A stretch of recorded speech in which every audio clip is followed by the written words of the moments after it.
अस्सलाम वालेकुम, my name is Rabia Rawani. Welcome to pharma whisper. आज जो हमारा टॉपिक है, हमारे पास आता है बेंजाइंस। बेंजाइंस हमारे पास रिएक्टिव इंटरमीडिएट्स में से एक टॉपिक आता है। हमने पढ़ा था कि रिएक्टिव इंटरमीडिएट्स क्या होते हैं फर्स्ट लेक्चर में। हमने उसमें कार्बोकेटाइन को पूरा एक्सप्लेन करके पढ़ा था। आज हम पढ़ेंगे बेंजाइंस। ठीक है, जो बेंजाइंस होते हैं ना, वो बेसिकली हमारे पास होते हैं रिएक्टिव इंटरमीडिएट्स। अब हम ये देखते हैं what are reactive intermediates.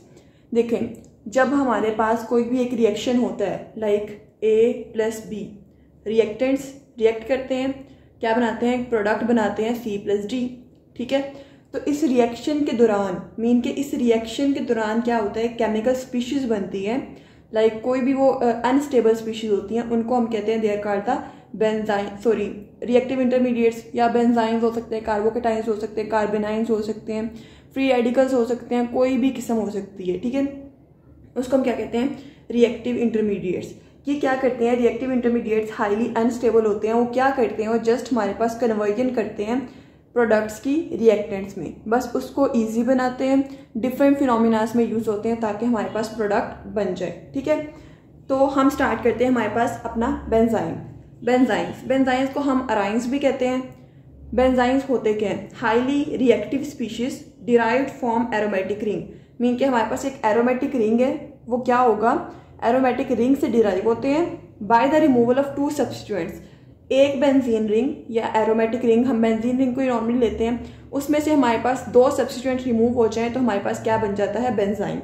Like ये हमारे पास क्या है, बेंजीन। ठीक है, बेंजीन से क्या होगा, हमने 2 सब्स्टिट्यूएंट्स इधर लगाए हुए हैं। ठीक है, जब 2 सब्स्टिट्यूएंट्स हमने लगाए हैं, कोई भी हम ले लेते हैं, जैसे हमारे पास हम एक Cl ले लेते हैं और एक Br लेते हैं। ठीक है, 2 सब्स्टिट्यूएंट्स रिमूव हो जाएंगे तो क्या होगा, यहाँ पे क्या आ जाएगा, ट्रिपल बॉन्ड। तो ये जो ट्रिपल बॉन्ड आएगा, उसके बाद जो स्ट्रक्चर बनेगा उसे हम कहते हैं this is called the benzene और अराइन। ठीक है, इस तरह इसका स्ट्रक्चर बनता है। इसको हम इस तरह भी लिख सकते हैं। ठीक है, ये हमारे पास डीलोकलाइजेशन को शो करता है, मीन के इसकी डिफॉर्मेशन को शो करता है। ये हाईली रिएक्टिव, हाईली अनस्टेबल क्यों होती हैं ये स्पीशीज बेंजाइंस, क्योंकि इसके पास क्या है, ये ट्रिपल बॉन्ड है। इस ट्रिपल बॉन्ड की वजह से क्या होते हैं, दे आर हाईली रिएक्टिव। हम इस पूरे लेक्चर में इसकी जनरेशन, इसकी हमारे पास स्टेबिलिटी और हम इसका स्ट्रक्चर, देन इसके केमिकल रिएक्शंस और फार्मास्यूटिकल एप्लीकेशंस लिखेंगे। ठीक है, ये हमने सारा इसमें देखना है। बेसिकली ना हमारे पास जो भी रिएक्टिव इंटरमीडिएट्स है ना, उसमें हम मेन चीज़ें यही देखते हैं कि उसका इंट्रोडक्शन, उसकी जनरेशन, उसका स्ट्रक्चर, उसकी स्टेबिलिटी, उसके केमिकल रिएक्शन और फार्मास्यूटिकल एप्लीकेशंस, मेन यही चीज़ें हैं। ठीक है, तो हमने क्या करना है, हमने ये सारी चीज़ें डिस्कस करनी है। बेंजाइन का हमने देख लिया इंट्रोडक्शन। अब हम कहते हैं जनरेशन। व्हाट इज जनरेशन, हम कहते हैं बेंजाइंस कैसे प्रिपेयर होते हैं। Benzynes are produced by the formation of 3rd pi bond. Like हमारे पास 1 2 3 पहले होता है। ठीक है, इसके ऊपर क्या होती है, एक और हमारे पास बॉन्ड लगता है, pi bond, which is form by the overlapping of sp2 hybridized orbitals outside the ring. Outside the ring हमारे पास sp2 हाइब्रिड ऑर्बिटल्स की क्या होती है, ओवरलैपिंग होती है, जिसकी वजह से हमारे पास क्या बनते हैं, हमारे पास 3rd पाई बॉन्ड बनता है, जो कि हमारे पास बेंजाइन बनाता है। ठीक है, बेंजीन से बेंजाइन। तो इसकी हम जनरेशन के स्टेप्स देख लेते हैं। ये जो बेंजाइन है मोस्ट इंपॉर्टेंट है, आ जाता है, काफ़ी दफ़ा आ जाता है पेपर में, 10 मार्क्स का आ जाता है। ठीक है, मोस्टली 10 का ही आता है, 15 का रेयर है कि आ जाए, क्योंकि ये इतना लेंथी नहीं है, शॉर्ट है और इसको टू द पॉइंट ही लिखना है जिस तरह लिखा हुआ है। ठीक है, जनरेशन में क्या होता है, dehydrohalogenation of aryl halides. Mean के हमने क्या करनी है, हमने डीहाइड्रोहेलोजिनेशन, हाइड्रोजन और हेलोजन, इसको रिमूव करना है, किससे, from aryl halides. Aryl halides mean के हमारे पास बेंजीन के ऊपर एक हैलाइड ग्रुप अटैच हो, उसे हम कहते हैं अराइल हैलाइड। ठीक है, हेलोबेंजीन। इसके ऊपर क्या है, हमारे पास X लगा है, मीन के हमारे पास एक हेलोजन लगा है। हमने यहाँ से एक X रिमूव किया और इधर से हमने एक हाइड्रोजन रिमूव किया। मीन के बेंजीन से हमने क्या कहा था, 2 सब्सटेंस रिमूव हो रहे हैं, वो हेलोजन, हाइड्रोजन भी हो सकते हैं, कोई भी 2 ग्रुप्स हो सकते हैं। वो रिमूवल जब होगी उसको हम कहते हैं, क्या बनाता है हमारे पास, benzyne. Strong base like NaOH की प्रेजेंस में हमारे पास क्या होता है, बेंजाइन बना देते हैं। देन सेकेंड है हमारे पास कि हमारे पास क्या होता है, thermal decomposition and photolysis. Mean के हमारे पास क्या होगी, डिकम्पोजिशन होगी in the presence of heat या हमारे पास in the presence of light. तो फर्स्ट ऑफ ऑल हम कहते हैं हमारे पास क्या होता है, एंथ्रेलिक एसिड होता है, उसकी डायएज़ोटाइजेशन है। हमने क्या करना है, डाईएज़ोमीन हमारे पास 2 नाइट्रोजन ग्रुप्स लिंक्ड होते हैं as terminal functional group like this one, ठीक है, इसको हम कहते हैं एजो कंपाउंड। तो क्या होगा, इससे हमारे पास क्या होगा, C6H6 की प्रेजेंस में 50 डिग्री सेल्सियस है मीन के इन द प्रेजेंस ऑफ हीट, हमारे पास ये दोनों सब्सटेंट्स क्या होंगे, रिमूव हो जाएंगे और हमारे पास क्या बन जाएगा, बेंजाइन। ठीक है, ये समझ आ गई आपको। नेक्स्ट देखते हैं। अब हमारे पास नेक्स्ट स्टेप क्या आता है, treatment of hello benzene with amide. ठीक है, हमारे पास नेक्स्ट स्टेप क्या है, treatment of hello benzene with amide. Hello benzene लेना है हमने लाइक क्लोरोबेंजीन। ठीक है, क्लोरोबेंजीन क्या करेगा हमारे पास in the presence of NaNH2 sodium amide. ठीक है, क्या करेगा, NH2 को लूज करेगा। ठीक है, सोडियम अमाइड किस में एक्ट करेगा, लिक्विड NH3 में, क्या बना देगा हमारे पास, बेंजाइन।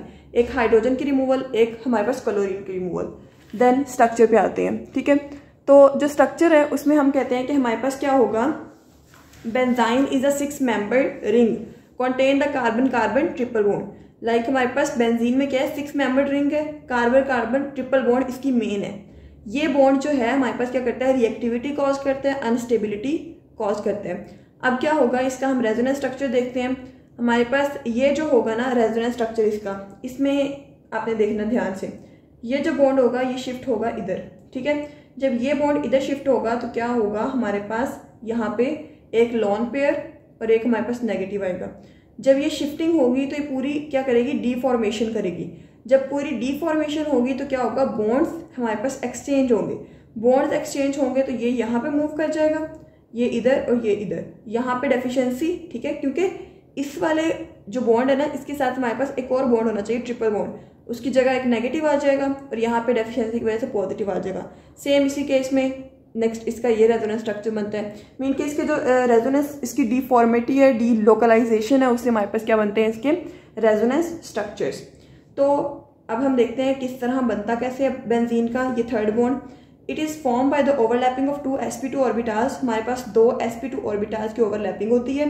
हर ऑर्बिटल में क्या होता है, एक इलेक्ट्रॉन होता है। ये एक इलेक्ट्रॉन इस तरह शो किया गया। ठीक है, एक एक है। ये क्या करता है, बॉन्ड की डिफॉर्मेशन करता है और high reactivity of molecules cause करता है, मीन के उसकी इनस्टेबिलिटी अनस्टेबिलिटी कॉज करता है। क्या होता है, इस स्ट्रक्चर के पास 2 एडिशनल पाई इलेक्ट्रॉन्स है इन sp2 ऑर्बिटल। मीन के हमारे पास ये क्या होता है, ये तो बेंजीन है, बेंजीन के ऊपर जो ट्रिपल बॉन्ड आ रहा है ना, ये उसकी क्या है, हमारे पास 2 एडिशनल पाई इलेक्ट्रॉन्स है। ये जो है ना, ये वाले हमारे पास ये हमारे पास बेंजीन की एरोमेटिसिटी में इन्वॉल्व नहीं होता बॉन्ड। सिर्फ ये बॉन्ड जिसके 2 पाई इलेक्ट्रॉन्स हैं, सिर्फ ये बॉन्ड 2 पाई इलेक्ट्रॉन्स, ये बॉन्ड 2 पाई इलेक्ट्रॉन्स। ठीक है, ये इन्वॉल्व होते हैं। जो बाहर वाला बॉन्ड होता है वो एरोमेटिसिटी में हमारे पास बेंजाइन की इन्वॉल्व नहीं होता। नेक्स्ट हमारे पास क्या आता है, इसकी स्टेबिलिटी। अब हम देखते हैं कि हमारे पास इसकी स्टेबिलिटी किस तरह हम इसको एक्सप्लेन करेंगे, इसकी स्टेबिलिटी को। अब आपने इसको ध्यान से देखना है। Stability, benzynes are highly unstable, highly reactive. ठीक है, इनके पास क्या है, additional pi like bond form by overlapping. Electron pairs of benzynes have high energy so the stability decrease. क्या होती है, इनकी हमारे पास हाई एनर्जी होती है जिसकी वजह से क्या होता है, स्टेबिलिटी डिक्रीज हो जाती है। रिएक्टिविटी मीन कि हमारे पास केमिकल रिएक्शंस, हमारे पास बेंजाइन्स के केमिकल रिएक्शंस कौन से हैं। फर्स्ट हमारे पास बेंजाइन और बेंजाइन। ठीक है, दोनों क्या है, हमारे पास बेंजाइन है। ये हमारे पास क्या करेंगे, रिएक्ट करेंगे एक दूसरे के साथ और क्या बनाएंगे, ये जब एक दूसरे के साथ मिलेंगे ना तो ये वाले बॉन्ड क्या होंगे, हमारे पास जो आउटर है ये एक दूसरे के साथ बॉन्डिंग कर लेंगे लाइक दिस वन। ठीक है, ये दोनों आपस में इस तरह अटैच हो जाएंगे और हमारे पास क्या बनाएंगे, डाईबेंजो साइक्लोब्यूटेन। ये हमारे पास ब्यूटेन का स्ट्रक्चर है, साइक्लिक ब्यूटेन, डाईबेंजो। ये हमारे पास क्या हो गया, एक हमारा इसका रिएक्शन हो गया। नेक्स्ट में हमारे पास क्या होता है, इसकी हमारे पास होती है हाइड्रेशन बेंजाइन की हाइड्रेशन होगी तो क्या बनेगा, हमारे पास फिनोल बन जाएगा। OH ग्रुप इधर लग जाएगा, यहाँ पे सब्स्टिट्यूएंट हमारे पास अटैच होंगे, वो रिमूव हो जाएंगे। ठीक है, तो सब्स्टिट्यूएंट्स मीन के हाइड्रोजन ये रिमूव हो गए, हमारे पास फिनोल लग जाएगा। एडिशन रिएक्शन, लाइक हमारे पास क्या होगा, एडिशन रिएक्शन होगा किसका, बेंजाइन का। 2 बेंजाइन के मॉलिक्यूल्स हैं, इन the presence of sodium amide क्या होगा, हमारे पास NH2 लग जाएगा। ठीक है, सोडियम अमाइड की प्रेजेंस में हमारे पास क्या होगा, NH2 लगेगा, एक हमारे पास इस तरह का। ठीक है, ये हमारे पास और 2 पैरा जो डायरेक्शन है ना उनके अकॉर्डिंग ये ऐड होगा। एक यहाँ पे आएगा, हमारे पास क्या हो जाएगा, कार्बन आयन बन जाएगा। 2 बन के अब क्या होगा, लिक्विड फॉर्म में हमारे पास क्या होती है, NH3 एक्ट करेगी और क्या बनाएगी, ये स्टेबलाइज होगा, मतलब हमारे पास ये रिमूव हो जाएगा, देन ये रिमूव हो जाएगा, और इस तरह हमारे पास क्या बन जाएगा, ये दो हमारे पास एनालिन के मॉलिक्यूल्स बन जाएंगे। सो ये थे हमारे पास के केमिकल रिएक्शंस। अब हम देखते हैं इसकी फार्मास्यूटिकल एप्लीकेशंस। अब इसकी फार्मास्यूटिकल एप्लीकेशंस क्या हैं, इसमें हम कहते हैं it is used to synthesize the various anti cancer drugs बनती हैं। Complex products such as alkaloids, ये हमारे पास किससे बनते हैं, बेंजाइन से बनते हैं।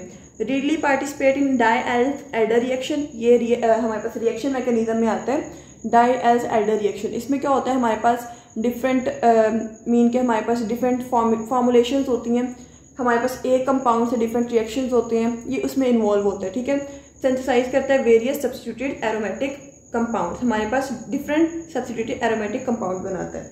सो ये था हमारे पास बेंजाइन, छोटा सा टॉपिक है बट मोस्ट इंपॉर्टेंट है। होप से समझ आ गई, अगर नहीं समझ आई तो आप लोग मुझसे पूछ सकते हैं, और डिस्क्रिप्शन में व्हाट्सएप ग्रुप का लिंक है, वहाँ से ज्वाइन करके नोट्स भी ले सकते हैं। जज़ाकल्लाह।